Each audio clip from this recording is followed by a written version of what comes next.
चलिए आगे बढ़ते हैं। पहलवानों ने मेडल को प्रवाहित करने का फैसला बदल लिया है, अब वापस लौट रहे हैं। और इसी बीच दिल्ली की एक और बड़ी खबर आई। साक्षी मर्डर केस की हम बात कर रहे हैं, जहां दिल्ली में एक हिंदू लड़की को चाकुओं से घोंपकर मार डालने वाले साहिल का एक ऑडियो टेप सामने आया है। मर्डर से एक दिन पहले और मर्डर के दिन साहिल और साक्षी की बातचीत हुई थी। साहिल की सच्चाई जानने के बाद साक्षी उससे दूरी बना रही थी, जबकि साहिल उस पर दोस्ती बनाए रखने का दबाव बना रहा था। दिल्ली जानती है कि साहिल और साक्षी के मर्डर में सिर्फ 2 किरदार थे, लेकिन आज हम बताएंगे कि 6 किरदार थे। अब सवाल ये उठता है कि क्या इश्क की सनक में साहिल ने खंजर घोंप कर उसे मौत के घाट उतार दिया, या फिर सच्चाई इसके इतर कुछ और है। कलावा, रुद्राक्ष के अलावा और साहिल क्या क्या करके साक्षी को धोखा दे रहा था, सब कुछ है इस रिपोर्ट में।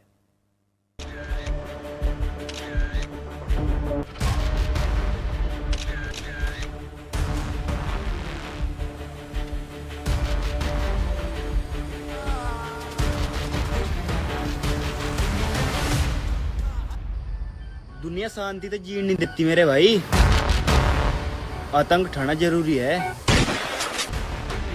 24 घंटे से जिस एक नाम ने दिल्ली का माथा खराब कर रखा है, वो साहिल कौन है?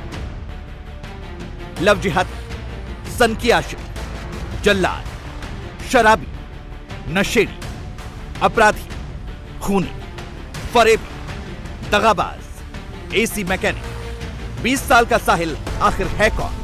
उम्र से ज्यादा उसके किरदारों की चर्चा है, लेकिन दिल्ली जानना चाहती है कि उसका असल किरदार क्या है।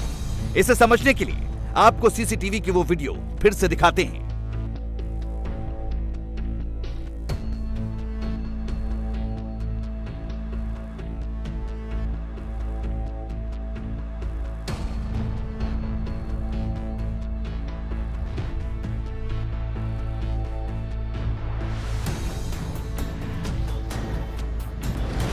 एक चीखती हुई लड़की, शरीर से निकलता हुआ खून का फव्वारा देखकर किसी भी इंसान की रूह कांप जाएगी, लेकिन साहिल का हाथ एक बार भी नहीं कांपा। वो तब तक साक्षी के शरीर में चाकू गोदता रहा जब तक उसे यकीन नहीं हो गया कि साक्षी की सांसें टूट चुकी हैं। साहिल ने जो किया वो एक जल्लाद ही कर सकता है, किसी इंसान के बस की बात नहीं है।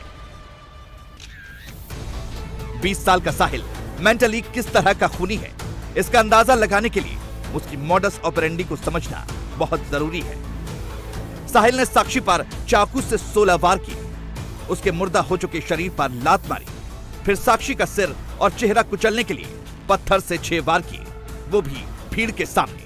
मतलब साफ है, 20 साल की उम्र में ही साहिल किसी पेशेवर क्रिमिनल की तरह बेखौफ हो चुका है।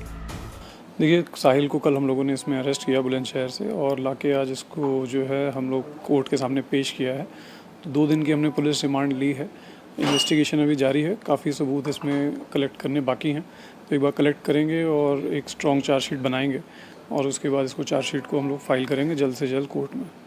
अब जो लोग इसे एक सन की आशिक का खूनी अंजाम समझ रहे हैं, उनके दिमाग की बत्ती जलने की बारी है। वो कैसे, जरा इसे भी समझ लीजिए। पहली बात, ये सनक में की गई हत्या नहीं है। साहिल ने 15 दिन पहले ही साक्षी को मारने का प्लान बना लिया था। जिस चाकू से साहिल ने साक्षी के शरीर में 16 जानलेवा घाव किए, वो चाकू उसने 15 दिन पहले ही खरीदा था। उसने चाकू एक साप्ताहिक बाजार से खरीदा, जहां सीसीटीवी नहीं लगा था।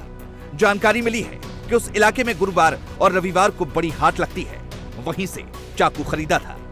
वारदात के बाद उसने चाकू दिल्ली के रिठाला इलाके में ठिकाने लगा दिया।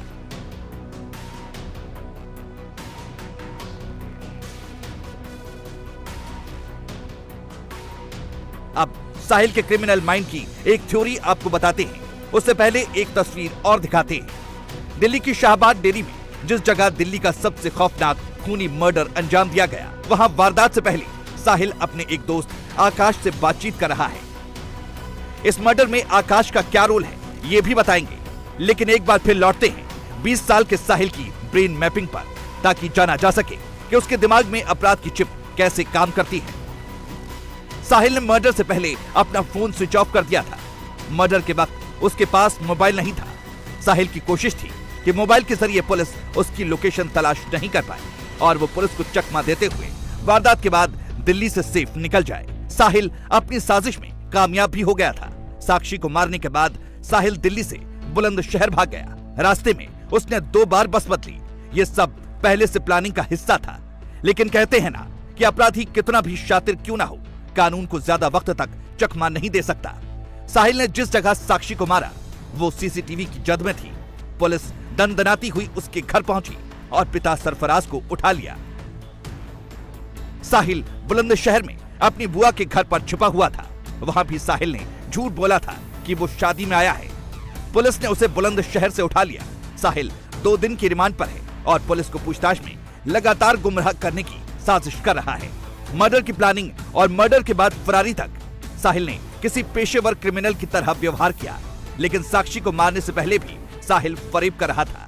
वो कैसे, इसे भी समझिए। साहिल हाथ में कलावा बांधकर साक्षी से मिलता था। यह सीधी साजिश थी ताकि साक्षी ये जान नहीं सके कि सरफराज का बेटा है साहिल और वो मुसलमान है। पुलिस ने जब साहिल से कलावा के बारे में पूछा तो उसने कहा कि पीर बाबा के कहने पर उसने कलावा बांधा था।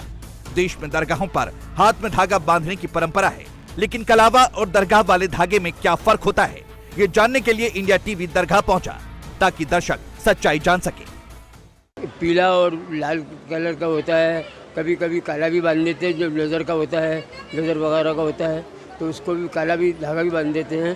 तो उसके बाद वो उनको दस्तारबंदी करते हैं और वो उनको यही बताते हैं कि भाई ये इसको तबर्रुकन आप अपने घर में रख लें, ताकि अगर कभी ज़रूरत पड़े तो आप इसको छू के और अपने बाहर निकलें, ताकि आपके सारे काम इसके होते रहें। कलावा किस हाथ में बांधते हैं? कलावा लेडीज़ के तो हम लेफ्ट में बांधते हैं और जेंट्स के राइट में बांधते हैं। तो उससे क्या है, यही हमारे यहाँ का ये है, इसी तरह का दस्तूर है। ये पीला, हरा, लाल कलर का धागा होता है और सरकार के मज़ार अक़ज़त पर रखकर किसी के गले में बांधते हैं या फिर किसी के सीधे हाथ पे बांधते हैं।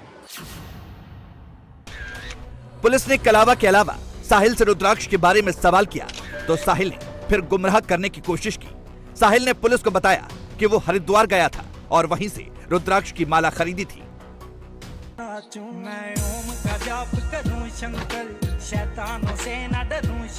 ऐसे में सवाल बार बार उठ रहे हैं कि क्या कलावा वाला छलावा और रुद्राक्ष वाली साजिश हिंदू लड़कियों को लव जिहाद में फंसाने की साजिश है, जिसका एक कैरेक्टर साहिल है। और ऐसे न जाने कितने कैरेक्टर देश के कोने कोने में साजिशें रचने में लगे हैं। कब तक हम लोग सिर्फ और सिर्फ सोशल मीडिया के सूरमा बने रहेंगे? और जिन लोगों के हाथ में कानून है, जिन लोगों के हाथ में चीजें हैं, उनसे भी मेरा निवेदन कि आखिर भाईचारे की भेंट कितनी बेटियां चढ़ेंगी? कितनी बेटियों का भेंट चढ़ जाने के बाद में इतनी निर्भयता से, इतनी क्रूरता से, सरेआम रास्ते में चाकुओं से, पत्थरों से, जिस तरीके से वो वीडियो मैंने देखा है, रूह कपा दे, आत्मा को कपा देने वाला वीडियो है। सोशल मीडिया के सूरमाओं, कब तक हमारा जमीर यूं ही चुप रहेगा? सिर्फ सोशल मीडिया पर रहेंगे हम लोग? 100% लव जिहाद कानून की जरूरत है। यहाँ पे ये प्री प्लान्ड ये लव जिहाद का ही मामला है। हाथ में कलावा पहन के किसी को आकर्षित करना, फिर शायद उस बच्ची को पता चल गया कि ये ऐसा कर रहा है, तभी तो ये हत्या हुई होगी। पॉक्सो एक्ट में कानून की कमी तो है नहीं, लेकिन 11 साल की बच्ची का रेपिस्ट कैसे बेल पे जा सकता है? इसके तह में जाएंगे तब हमको पता चलेगा कि दिल्ली में ऐसी घटनाओं का मनोबल बढ़ाने वाला अपराधियों का वास्तव में कौन है। लेकिन ऐसे लोगों को फांसी देना और शीघ्र फांसी देना, तब हम एग्जाम्पल सेट कर सकते हैं। तभी लोगों के जिस तरह से खौल रहा है मन और सब कुछ साक्ष्य सामने है, तो इसमें माननीय कोर्ट का भी बहुत रोल बढ़ जाता है कि ऐसे केस में हम कितना जल्दी न्याय दे सकते हैं, ताकि ऐसे अपराधियों को एक बड़ा कड़ा मैसेज जाए। साहिल कम पढ़ा लिखा एक मामूली एसी मैकेनिक था, लेकिन उसके ख्वाब बहुत बड़े थे। वो शराब का शौकीन था। साक्षी के कत्ल से पहले भी उसने शराब पी थी। साहिल के सोशल मीडिया में ऐसे कई वीडियो हैं जिसमें वो दोस्तों के साथ शराब पार्टी करता दिख रहा है। साहिल एक वीडियो में हुक्का पीते हुए दिखाई दे रहा है। इसमें गौर से देखने वाली बात यह है कि वो बार बार सफेद गमछा अपने कंधे पर इस तरह रखता है ताकि वो कैमरे में ठीक से रिकॉर्ड हो सके। ऐसा ही गमछा बांधा अतीक और अशरफ का स्टाइल था। सवाल उठता है कि क्या साहिल माफिया अतीक से इंस्पायर था? साहिल को गोली की आवाज से रश्क था। वो तमाम वीडियो जो बनाता था उसमें गोली की आवाज अक्सर सुनाई देती थी। कदे गोली चली जा घनी भीतर, दुनिया शांति तो जीण नहीं देती मेरे भाई, आतंक ठाना जरूरी है। साहिल को कम उम्र में ही शराब, अय्याशी और दोस्तों के बीच रौब झाड़ने की आदत पड़ चुकी थी। पार्टियां करने का शौक चढ़ गया था। उसकी इन्हीं आदतों से साक्षी अब दूरी बनाने लगी थी। साक्षी साहिल की खूनी कहानी में दुनिया सिर्फ 2 किरदारों को देख रही है, लेकिन हकीकत में 6 किरदार हैं। इनमें पहला खुद साहिल है और दूसरा प्रवीण, जो साक्षी का एक्स बॉयफ्रेंड है, जिसके नाम का टैटू साक्षी ने बनवा रखा था। वो फिलहाल यूपी के जौनपुर में है। तीसरी किरदार नीतू नाम की महिला है। कुछ दिनों से साक्षी जिसके घर पर रह रही थी, उसका पति इलाके का बैड कैरेक्टर है। चौथी किरदार आरती है, जिससे मौत से पहले साक्षी मिली थी। साक्षी ने आरती को बताया था कि साहिल उसे परेशान करता है। पांचवा किरदार आकाश है, जो मौका वारदात पर मर्डर से ठीक पहले मौजूद था और साहिल से बातचीत कर रहा था। छठा किरदार झबरू उर्फ अजय है, जिसने कुछ दिन पहले साहिल को साक्षी से दूर रहने की धमकी दी थी। झबरू ने खुलासा किया है कि साहिल पैसों के लिए साक्षी को ब्लैकमेल करता था।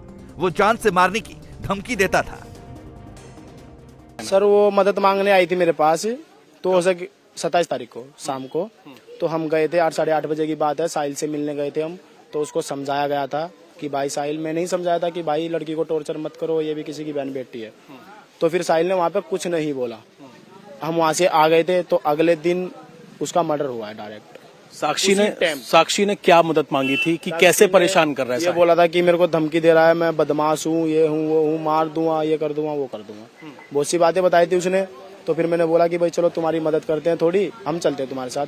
तो मैं और भावना गए थे और लड़की गई थी। और जैसे कि वो बता रहा है झबरू मोस्ट वांटेड है, तो झबरू मोस्ट वांटेड होता तो 10 लड़के लेके जाता। वहाँ अकेला 2 लड़कियां लेके नहीं जाता, 17 लड़कों के बीच में। भावना कौन है? भावना मेरे साथ की फ्रेंड है। और कैसे वो परेशान कर रहा था, इस बारे में उसने कुछ बताया? क्या जान से मारने की धमकी दी थी? बात करना नहीं चाहती थी, वो उसको ब्लैकमेल कर रहा था कि मैं तुमको मार दूंगा, ये कर दूंगा। आपके ऊपर ये कह रहा है जो साहिल है कि आपसे कहीं ना कहीं दोस्ती करना चाहती थी, इस वजह से उसने इस हत्या को अंजाम। उसको साहिल ने यही सोचा कि उसकी दोस्ती अब मेरे साथ हो चुकी है, तो इसी हो सके किलस में उसने उसको मारा। इंडिया टीवी हर वक्त हर जगह डाउनलोड करने के लिए सर्च करें India TV news Google play store या ऐप स्टोर पर।